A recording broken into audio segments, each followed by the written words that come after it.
So on today's episode, you're going to find out how inventory management plays a crucial role in the most important growth metrics in e-commerce, which are conversions and revenue. It's a great episode you don't want to miss, so do stay tuned.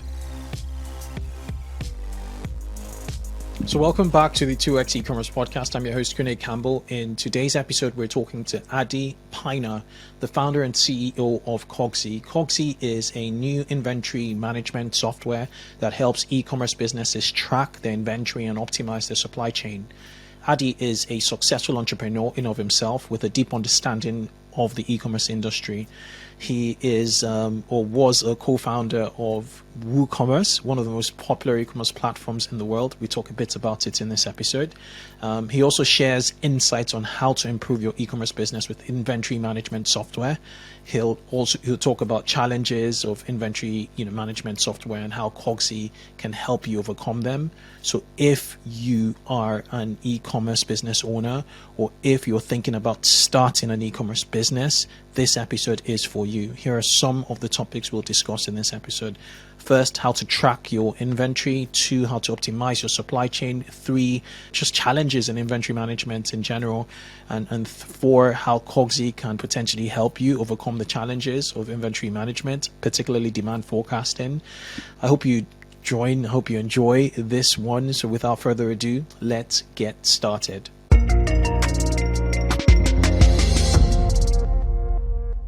Hey Adii, welcome to the 2x e-commerce podcast. I've been looking forward to this convo. Thank you so much for having me, Kunle. Brilliant. Where are you down in and from? All the way down south in sunny Cape Town, South Africa. Fantastic. I will love to go there. My missus has, and she's been telling me to just do it. So I need to. So she came and she didn't pack you in her suitcase. I don't understand this. No at all. It was many moons ago, and she it was like a work thing. But they did a lot of touring, of sightseeing and all that stuff. And she was like, "Look, you've got to go." She did Brazil, and I did Brazil eventually. But Cape Town is still on the bucket list. Do it. Like I'm part-time tech founder over here and part-time Cape Town enthusiast, so can highly recommend a visit. All right, sounds good. So you've got quite an illustrious career which dates back to WooCommerce. But before we even get back to that, who is Adii? Give us a brief sort of life summary, autobiography of Adii to where you are now. Really quick one, please. Yeah. So I think I would probably say I grew up in a very vanilla, average environment, kind of middle class. Went to kind of decent high school. And I think that the key part there is my dad was always an entrepreneur. So since I can remember, my dad had his own businesses, specifically in like computer hardware / accounting. That's what he specialized in. And then I can remember in high school I picked up a Richard Branson book for whatever reason. And it inspired me, and I got this idea in my head, like, this is what I needed to do forever. So by the time I got to university, I was already kind of tinkering with little projects on the side, and doing multiple things, and essentially doing everything not to study the course that I was doing. I majored in accountant, and the plan was to become a chartered accountant.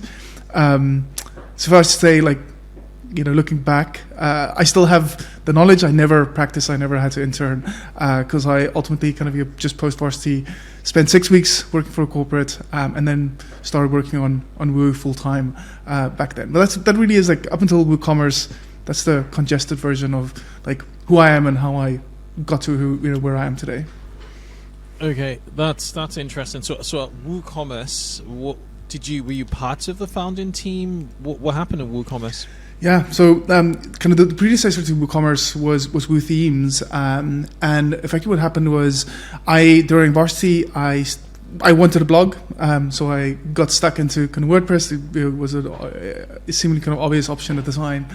They were just getting popular, and it was open source, so I could teach myself. I was okay kind of a coder. I could code a little bit of HTML, a little bit of CSS. Taught myself PHP at the time, and the very first kind of product that became WooThemes and then became kind of WooCommerce, I built in my final year at varsity. So yes, I was built the first product. That's how I met Magnus and Mark, who eventually became my co-founders in WooThemes, and then WooCommerce. I think, if I remember correctly, WooCommerce.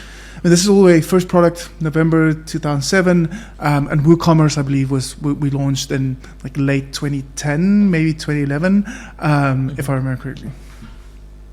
And then, how long were you there for before you transitioned? Just a few more stints that led up to Cogsy, which is what we want to talk about today.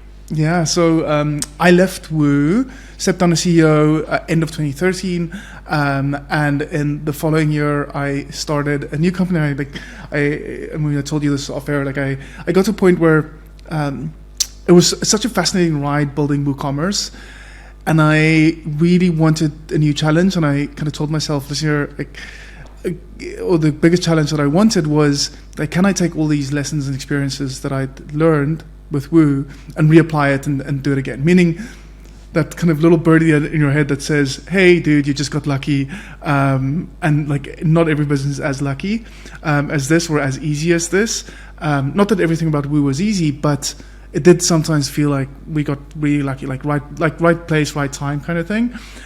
So started a new company called Receiptful, eventually became Conversio, where we built email marketing automation for e-commerce brands. And also sold that. I sold out of that in August 2019.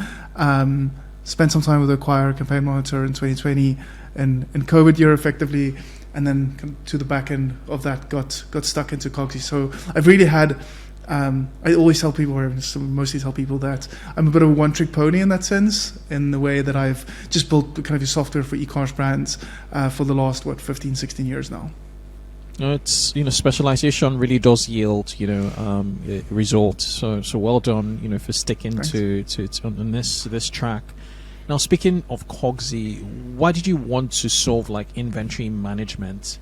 Did you see any blatant problems? Had you interviewed? Had you spoken to a lot of operators to know that this was an itch? They really needed to scratch. Yeah, it's I think the honest answer there, Kunle, is that I probably did everything that I would advise first-time founders kind of not to do, right? So before starting kind of to build the first version initially, I didn't speak to a single customer, for example, right? Which again, first-time founders don't do that. That's not the way to go. The real kind of impetus for this actually was just a kind of, I would say, an intersection of two things, right? So I mentioned I studied accounting, and I've always in my own businesses, I stay very close to kind of the bookkeeping function. At least I work with kind of auditors. I effectively do everything except the kind of the tax advisory stuff, which I don't get involved in. But understanding financial statements, understanding accounting in general, all those things have been superpowers in my business. So a couple of years ago, my wife, and for the last couple of years, for the last 6 or so years, my wife ran a local e-commerce business, which she sold as well recently. And through that kind of time, I was her tech and financial co-pilot in the business, right? I didn't actively work in the business, but I was always there, and I could always see for a smaller team that didn't have specialized roles and titles for everyone. Everyone is pretty much a generalist-ish, right? On the team, I could see all these kind of back-end tools that they were using. It was sophisticated. It was kind of a hard lift for them to get kind of your full power out of this. And when it came to stuff like inventory management, I always felt that, hey, this I could just build something that's better and easier, right? And that really that's where the impetus for Cogsy comes from. I think if I take a step back and I think through and use the benefit of being in this kind of greater industry for the last kind of 15 odd years, I think e-commerce has essentially had three phases of development. The first phase, which is the part of that phase of which WooCommerce was part of, but was all around kind of, can we give businesses or online sellers, the infrastructure, the payment kind of processing, the order management, all of those kind of your fundamental stuff that you need to sell online and make it more accessible, for everyone across the world. Right? Like that really was the first kind of your first wave or first phase. The second wave was all around like the tools needed to find distribution and growth and sales for those brands. So what do you need to layer on top of that? And you can see that in like the biggest companies today are like email solutions like MailChimp, Klaviyo, etc., Yotpo from a social kind of social proof standpoint. Like all of those companies came in that kind of second phase. And what happened with software development is newer technology was available. So the interfaces, the user experience, the capabilities, all these things are sexy, right? And sexy is like airy-fairy. I don't mean to, that's not the only reason why you should or shouldn't use software, but those solutions and that space saw a lot of investment. But the bucket that didn't get investment was all these kind of unsexy back-end kind of tools, because nobody wanted to kind of geek out about those things and build those things. So if you look at most ERPs or kind of your IMSs, inventory management systems today, they look a little clunky. They're not fun to use. They've lacked investment, even though they're highly powerful and functional, right? But like it's not the same interface as what you would get on Figma, for example, right? Like it's just not had that investment. And that really was, as I said, like I really wanted to think through how, like, if I were to build something from scratch with new technology and with current knowledge and understanding how brands currently sell online, i.e. not just through a single Shopify instance, multi-channel, multiple inventory locations, etc. How would I actually go about building a inventory management tool today? Interesting, you drew parallels with the user experience you get with modern tools, such as Figma, and trying to sort of implement that or rewrite that story in the inventory management space, which tends to be clunky, Oracle-y, or SAP, so they tend to be quite serious. So who is the intended audience for Cogsy?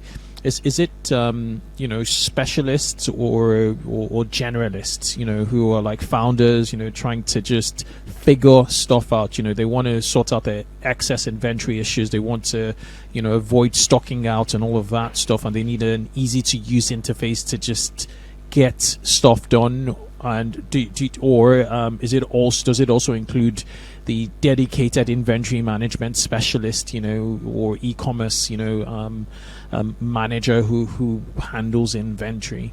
Yeah, so I think it's both of those. But let me take a step back and I'll answer it in a better way. So let's go back to kind of the Figma example. I think a key reason why Figma built the multi-billion-dollar business that they built, where they had a massive incumbent in Adobe Photoshop, is because it empowered collaboration. And I think that's the kind of key part. Like, I don't think there are bits about Cogsy that does this. Like, Cogsy is not on the same level as Figma here, right? Like, I want to make that clear, but I want to draw some kind of fundamental kind of parallels in terms of how I think about kind of how this should work, right? So I think, like, firstly, when I think about the operational part of any retail brand, is like it has to be cross-functional, right? Like, in my mind, it makes no sense if the demand or the growth team sits on one side of the office and the kind of operational supply part of the business sits on the other part of the office, and they never speak to each other, right? Like, I think like figuring out how to combine the knowledge, the skills, the processes for both those kind of two functions, and I know that splits off, and like to your point, it specializes to different roles. Like, that's a key part of what I think should be kind of your true here, right? So, directly answering your question, our direct buyer persona is generally one of two, right? Like, one, in smaller teams, it's the co-owner or co-founder of the business that leans towards the operational side, that takes care of that, right? And in that kind of configuration, we often see one leads operationally, one leans more kind of creative and kind of demand focused. So then we sell to the kind of operational kind of persona there. Otherwise, it is that kind of your head of or director operation. So it is more of a kind of a generalist kind of your role. My vision for the tool ultimately is that we can definitely automate more of the kind of the process. The tool can automate more of the process, and you probably need less specialist skills up until a certain point. And again, when I say a certain point, like, our biggest customer does north of $100 million a year, right? So, like, point is, you can probably avoid having to build a team of only specialists and probably build more generalists depending on the nature of your business. And that's what I think we want to achieve with Cogsy. Like nearer kind of to the generalist kind of tool. If you ask me, for example, like if anyone's followed me on LinkedIn or on Twitter, like I often speak about kind of spreadsheets on steroids, for example. And this is not to, I think I've spoken to many a demand planner, and they've got insane kind of your knowledge and experience. I just don't believe that the way to go for most brands is trying to build a spreadsheet or an interface that works like a spreadsheet, where you're essentially doing planning to the nth degree. I think most brands can be better run operationally, do better planning, do better inventory management, by avoiding that complexity involved in kind of building a spreadsheet on steroids or a planning function to the nth degree. That's a very, very good point, and I like your mention of the cross-functional importance of tools. Okay, so moving on to inventory management. You know, when I log in as a marketer to my Shopify or my Facebook or Meta Ads account, I look at key metrics such as conversion rates, traffic, average order value, and all of that good stuff from a marketing standpoint. From an operational standpoint, what are the North Star metrics every listener should be paying attention to? Yeah, so I think from my side, the things that I will always call out is I think understanding your gross or at least your contribution margin, and ideally understanding that kind of on a per SKU and a per channel basis, I think is critically important, right? Like meaning, like whatever the contribution margin is on a SKU, if you sell on Shopify versus Amazon, those things will be different, and what you can spend on advertising will ultimately kind of be influenced. So like I think that's the first part that I want to understand. The second part that in my mind is a North Star here is what I call return on working capital kind of deployed or employed, right? Which is very simply saying is, because taking a step back, the two biggest risks with inventory is that you are stocking out or you're completely overstocked, right? If you're stocking out, then you are probably directly losing revenue because you don't have stock to sell. If you are overstocked, you've got cash tied up in stock that has an opportunity cost, which has a negative influence somewhere else in the business, right? Slightly harder to quantify what that kind of impact is, or where that impact is, but there's opportunity cost there because you don't have the cash. Assuming you're kind of cash constrained, which I think most of the best brands that I kind of have worked with or have encountered are, right? So the metric that I would focus on there is return on like that working capital or the cash that you have in inventory at any given stage. So you're essentially keeping two things in relation to each other there, which is I've got X amount of kind of your cash tied up in capital at all times, and this is how kind of that is linked to my revenue, or even better, my gross profit. Because if that ratio is higher, or that percentage is ultimately the return is higher, it suggests that I am finding that optimal kind of your range where I know that I'm not stocking out, but I'm also not overstocked significantly. So you get closer to, in an ideal world, for example, like if you took away all lead times, we would all move to a just-in-time kind of on-demand, kind of your print-on-demand. It's not print-on-demand because most products don't work that way, obviously. But the closer you can get to just-in-time, the better, because that's where you need the least amount of cash tied up into inventory. So like that's the metric that I would use to try and ascertain kind of that part thereof. One additional one that I'll throw out there, Kunle, is like, and this is. It feels like an artifact, but this is part of the very first version we built with Cogsy, was all around like how to think about like prioritizing kind of the cash. If you've only got, again, cash constraints, limited cash available, and you had to prioritize which SKUs to run out of. So Cogsy actually calculates a single metric, which is LTV kind of your per product. And the way we kind of calculate that is to say, for a first-time customer, if they buy kind of product X first, what is their lifetime value? And then we kind of calculate that back. So the theory there is if your highest LTV products are not in stock, you're not just losing out on that single sale, that $50 sale.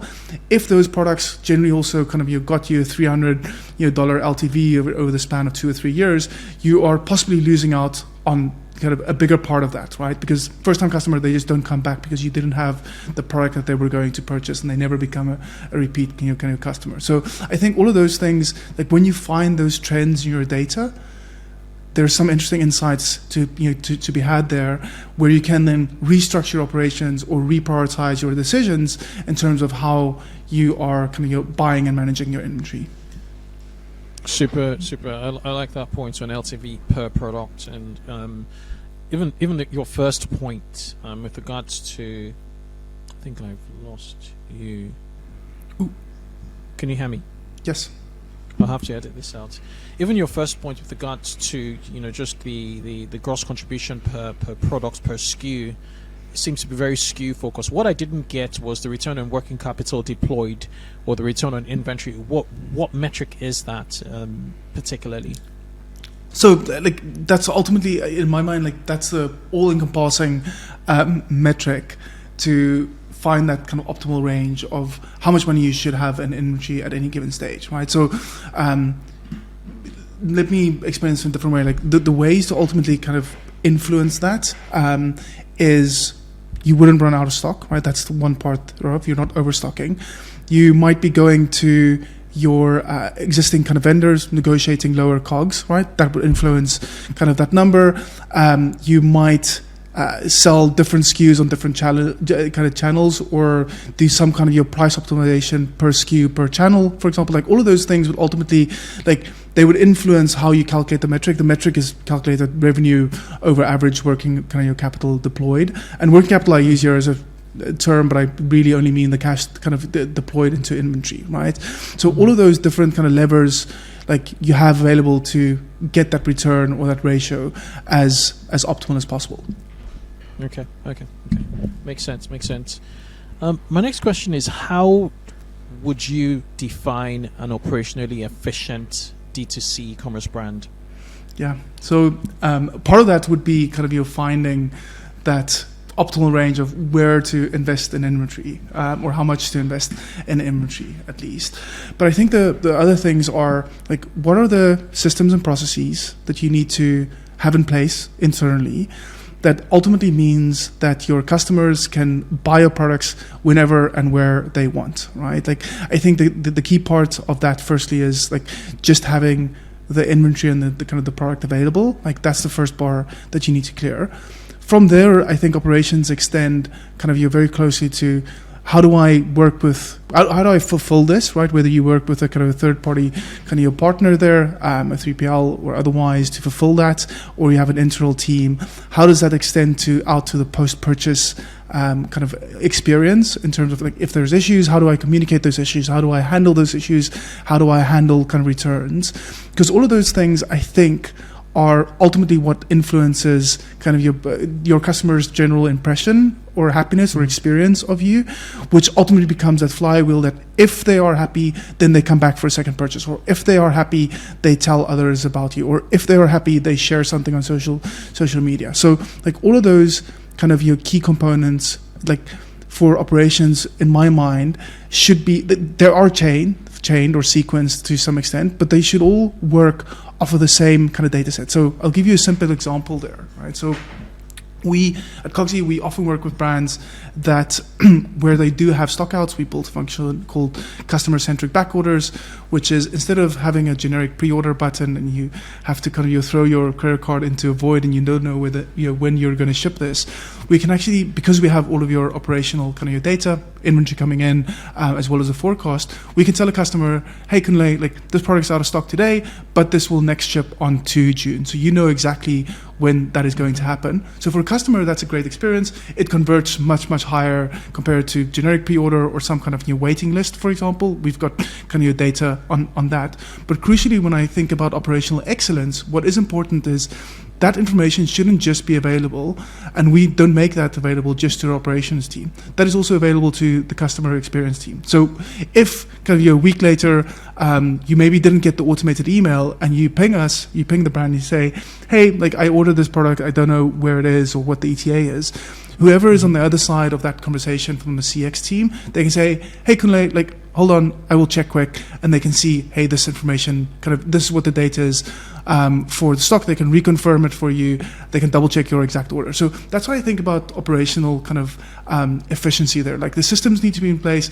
Like the humans need to understand how to use those systems, and ultimately you need to give everyone involved the right information so that they can have all these different interactions, whether with customers, whether with vendors, etc. Interesting, super interesting. So, over COVID, the issue is just not sufficient stock. The real big challenges with regards to supply chain and getting products into warehouses to sell to customers. Now, most warehouses seem to have an overstock problem.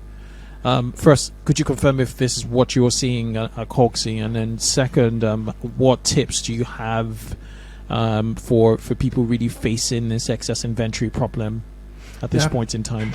So yes, I think you're right in terms of your observation there.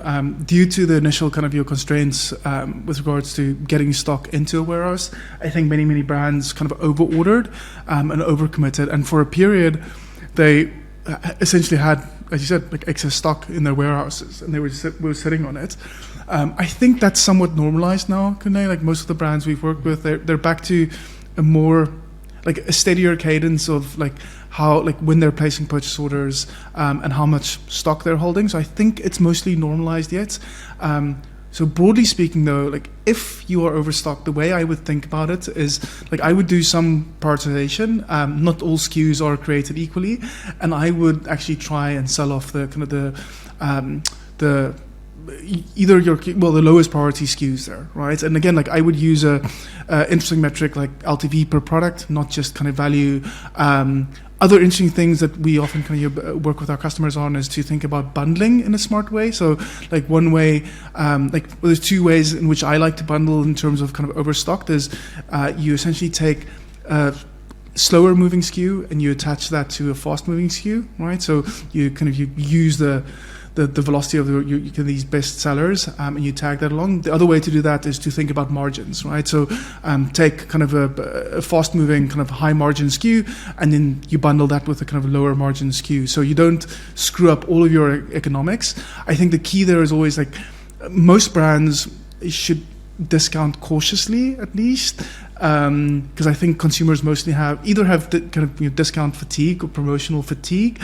Or they just wait. They know hey, this brand is going to discount regularly. I just need to wait for that discount, right? So exactly right. So I'm not against it, and I'm by no means an expert there, but I'm conscious of that, which is also why I like the bundling part, because at least you get AOV up, and you probably get first order profitability, which I think is what most brands are seeking to achieve these days. But that's how I would think about overstock or excess stock, right? So prioritize firstly, don't treat all of it.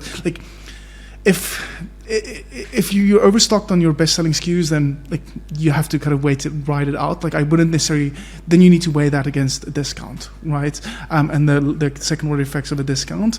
But if you can prioritize that for the lower priorities, think about bundling and just getting rid of it and getting the cash back is what I would think.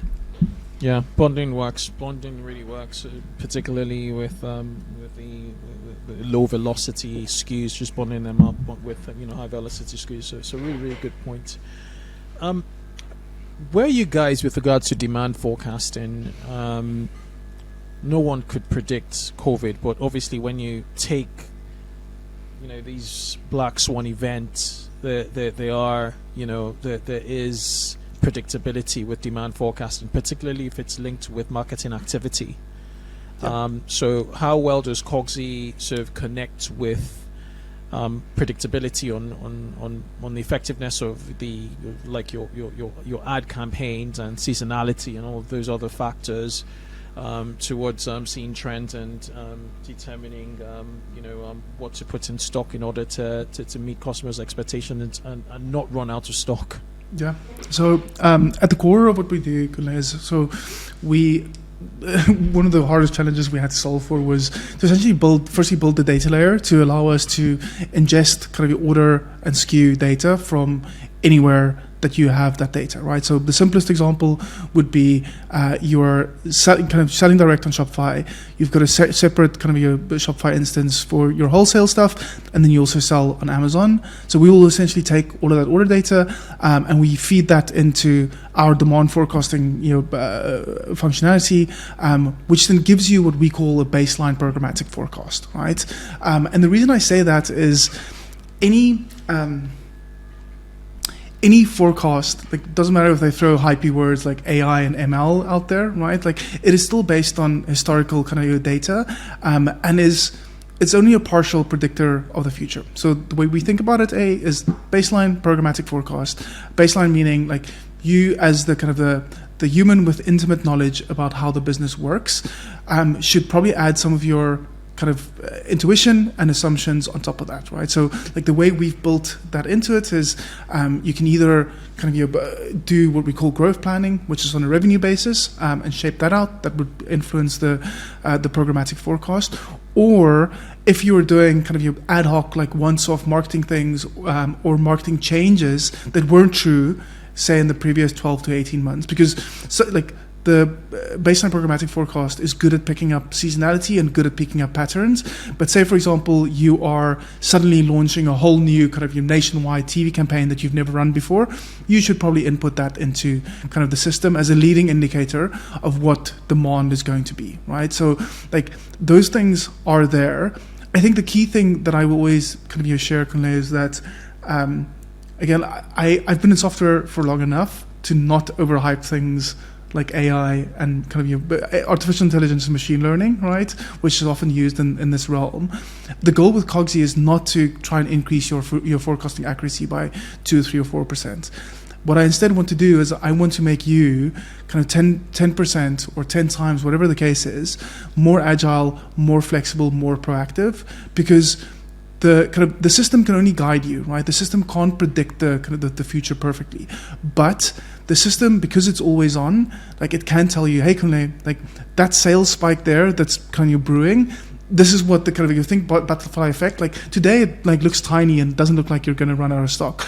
But when extrapolated, that's where a system can be great in saying like this year, you thought that purchase order that was going to come in mid-July is going to be able to cover kind of, you have enough stock for you to cover all this, but the trends have now changed and you should probably phone that vendor and figure out like how can you get that into the warehouse 2 weeks sooner to avoid a stock out. Like I think that's where the value is, more than trying to get kind of a perfect forecast, because I don't think a perfect forecast exists.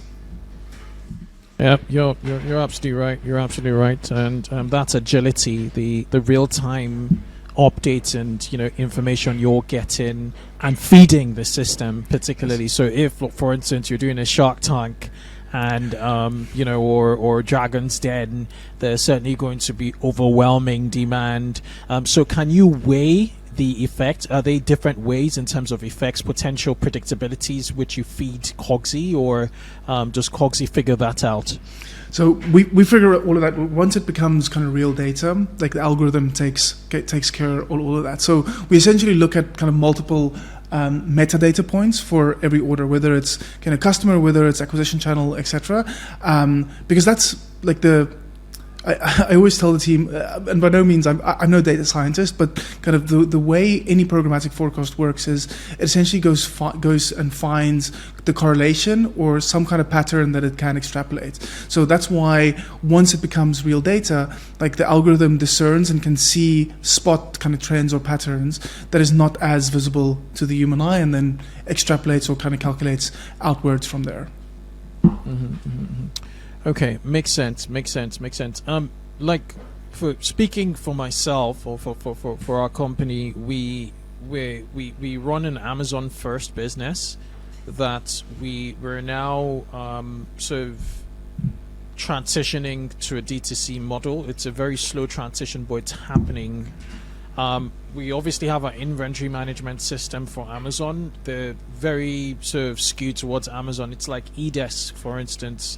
eDesk really and truly is purpose-built for Amazon, and then all the other platforms in which it serves are the second thoughts to developers.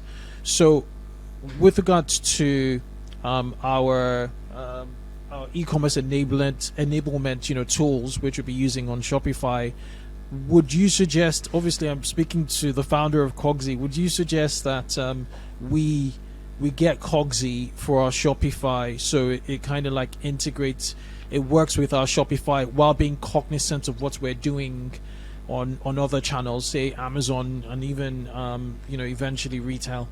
Yeah, exactly. So I think the key thing there for me, Kunle, is that any system that does data analysis is more valuable if it has all of the data, right?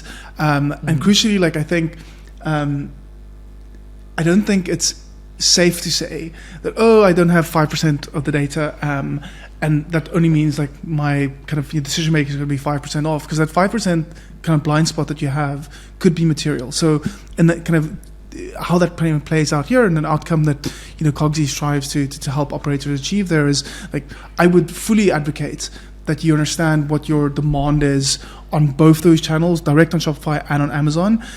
The system can calculate and consolidate kind of all of that numbers in the forecast and help you kind of figure out like what is the optimal kind of purchase order that I need to to place, right? I think no business kind of operates with the goal of placing separate purchase orders for Shopify and for Amazon, separate right? channels, exactly. Exactly right. Especially when you consider minimum order quantities, or some kind of volume discount or some economy of scale that is included in bigger purchase orders, right? So like that's what I would kind of advocate for. So like without making this a pitch about Cogsy, but we fully we double down on that setup, so multi-channel, multi-location, kind of last year, and we fully operationalized that. So it's not just about the demand forecast, but we now have the ability to know, listen here, like if you simple kind of setup, you only have a single kind of your warehouse for your direct sales, and you need to send stock to Amazon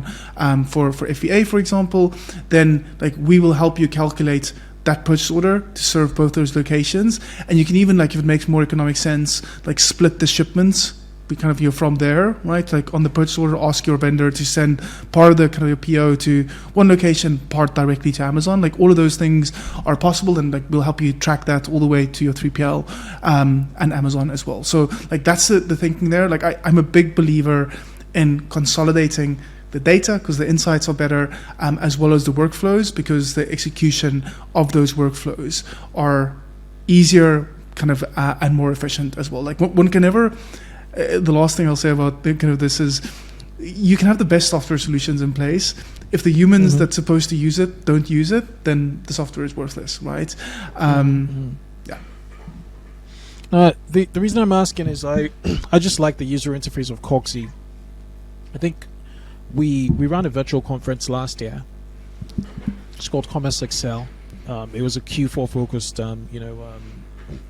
virtual conference. And Jason Wong, some of you who are listening may know, he spoke to inventory management, to the topic. He normally speaks about marketing and influencer marketing and all the good stuff he's doing on his brand. And that exposed me to Cogsy. And the one thing I noticed there, and the reason why I really wanted to catch up with you, given the fact that you're a founder, was just how easy it is to read in terms of like stock levels, the color coding, the user interface, and just the way how modular the interface is. So it is certainly something that I will be trying. I'll be integrating, because I see that you have Amazon connections integration, and you also have like ShipBob integration. I'm going to even speak to third party, to 3PLs fairly soon. But given that you have Amazon, I'm going to try and connect it to our Amazon, connect it to our Shopify, and see the output it spits out, particularly from a strategic and operational standpoint. I think Jason Wong also spoke about inventory audits, the importance of creating cadence on that, and I really resonate with that. And using the tool as an easy to use tool to get those audits out, and to make decisions really, because we have like inventory audit meetings every week in our company. I think it's every Wednesday, just to check to see what needs to be ordered, what doesn't, and all that stuff. So it'd be interesting to see, and I'll let you guys know, the audience, how I get along with Cogsy.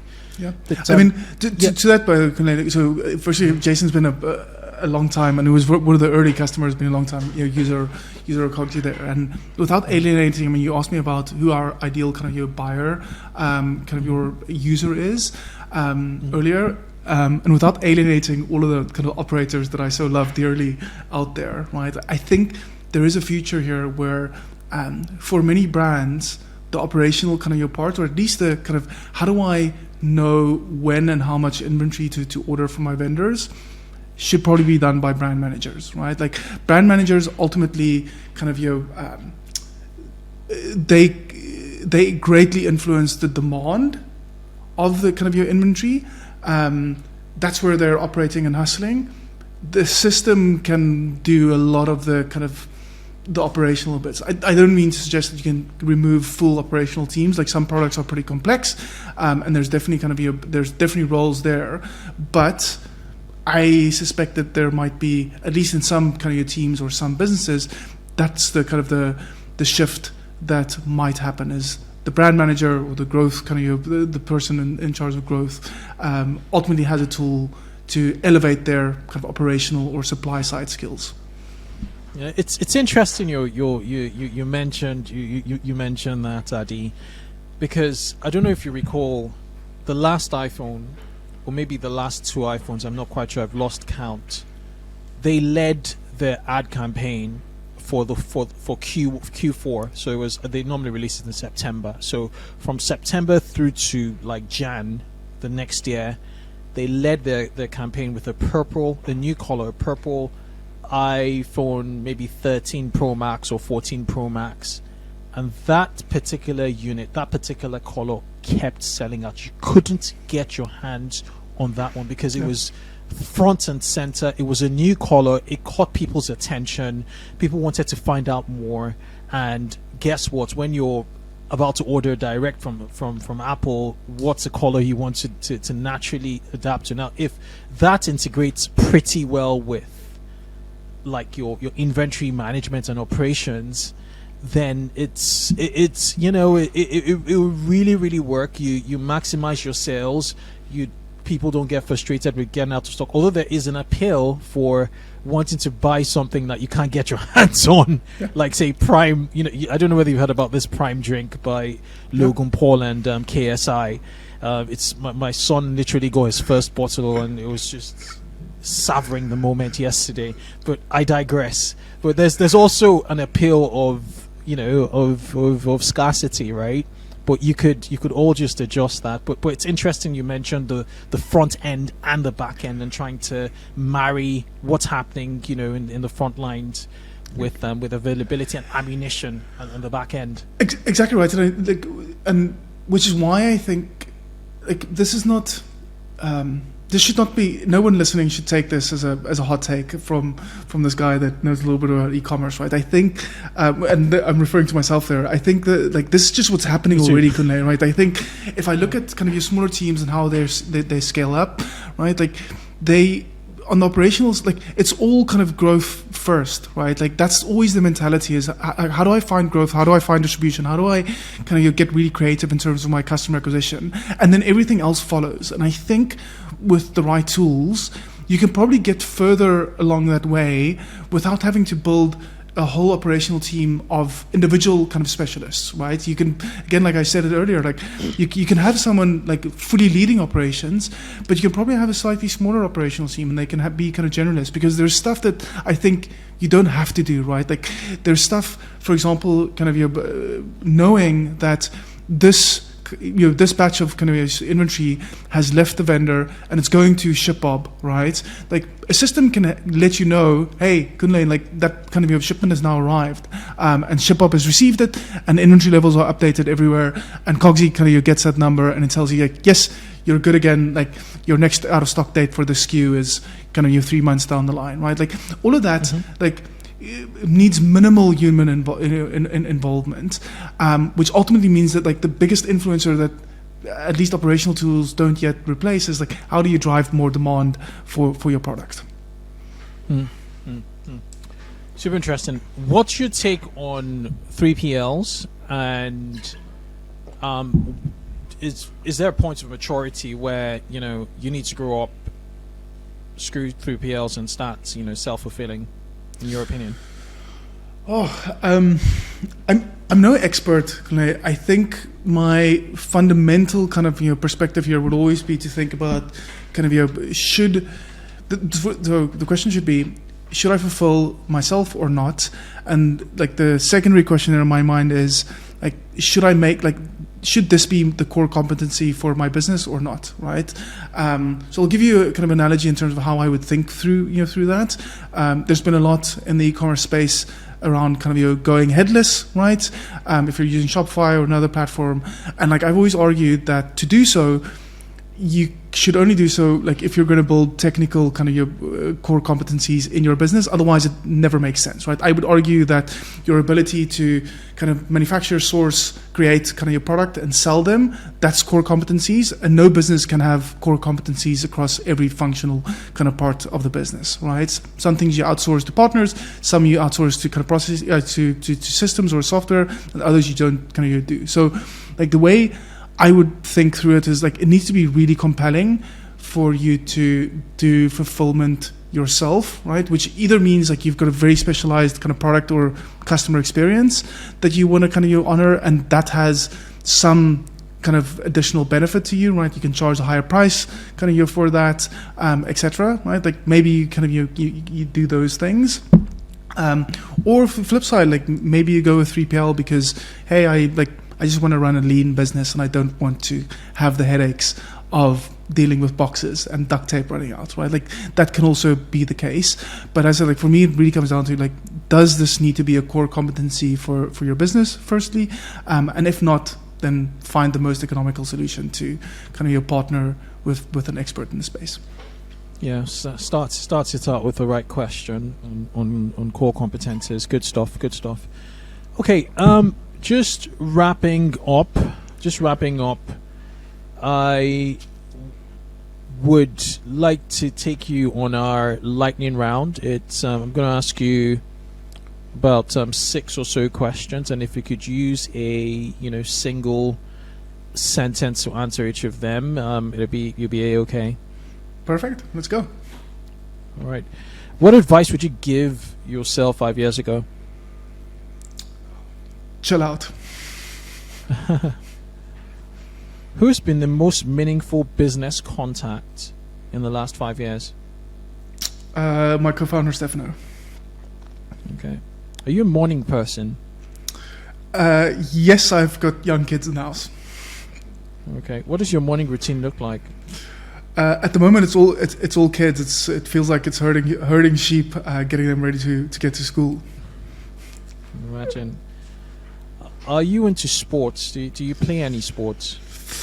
Yes, I play a bit of social football, and I'm a big, might alienate half your listenership here, but I'm a big Manchester United fan. Okay, all right. You guys lost though. Who's your favorite athlete or favorite sports team? So, team definitely Manchester United. That's that's the one that I love. And then like a little bit of love-hate relationship, but I've always been like a massive fan of Cristiano Ronaldo. Just kind of purely based on the fact that I don't think he's the most talented footballer ever, but I definitely think he's been one of the most hardworking kind of athletes in kind of your modern day era. Yeah, discipline and respect for self. What 2 things can't you live without? My family and red wine. Okay, red wine, I'll say applause for that. Finally, what book are you currently reading or listening to? Outlive by Dr. Peter Attia. Yes, longevity is a big thing Yes. for us. Well, fantastic, good stuff. So Adii, it's been a pleasure having you on the 2x eCommerce podcast. For people who want to find out more about Cogsy, it's cogsy.com. Just go there. I think they have a free trial, a 14-day trial, which you could you could try yourselves. And are you active on any social media platforms? Yeah. Adii? So yes. So anyone can find me on Twitter, ADII. or the team if they wanted to, which is at COGSY. Everyone can also just email me directly, adii@cogsy.com. I am pretty responsive when my inbox isn't fully blown up every other day. So, but yes, like if you want to chat, reach out. Happy to chat via any medium. Adii, thank you for coming on the 2x eCommerce podcast. That's a really nice handle, by the way, Adii. Very nice and smooth. That's what you get for being an early adopter, Kunle. Like that's the only claim. Right place, right time. Brilliant. Cheers.